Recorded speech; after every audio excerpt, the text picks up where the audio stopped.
සාමාන්‍යයෙන් මිනිස්සු රිලේෂන්ෂිප් එකක් නැති වුණාම හිතනවා ආයෙනම් කවදාවත් මම ආදරය කරන්නේ නැහැ කියලා. හැබැයි ඒත් එක්කම හිතනවා අනේ මට කවුරු හරි හිටියනම් කියලා.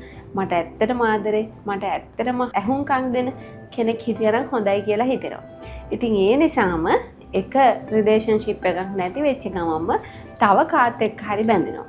හැබැයි එහෙම වෙන්න ගියාම වෙන්නෙම ආයෙත් ජීවිතේට හරිම කෙනා හම්බ වෙන්නේ නැති එක. මොකද හැම මොහොතකම මේ අපි කෙනෙක් එක බැඳෙනවා, ඒක නැති වෙනවා. ඒතකොට අපේ හිත රිදෙනවා. මේ විදිහට මේ රොටේෂන් එක ඒතකොට අනේක ඉවරයක් නැහැ.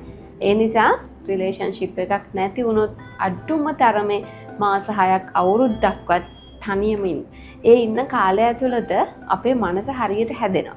ඒ හැදුනම අපිට ඇත්තටම ආදරේ කෙනා කවුද? එහෙම නැත්නම් අපිට ආදරේ නැති කෙනා කවුද? අපි ළඟට එන්නේ මොන හේතු නිසාද? මෙන්න මේ දේවල් අඳුරගන්න පුළුවන් හොඳ මනසක් හැදෙනවා. අර රිලේෂන්ෂිප් එක බ්‍රේක් අප් වුණ ගමන්ම ඒ විදිහේ මයින්ඩ් සෙට් එකක් අපි ළඟ නැහැ. ඒ නිසා ඉවසීමෙන් ඉන්න. එතකොට තමයි ජීවිතේට හොඳම එන්නේ.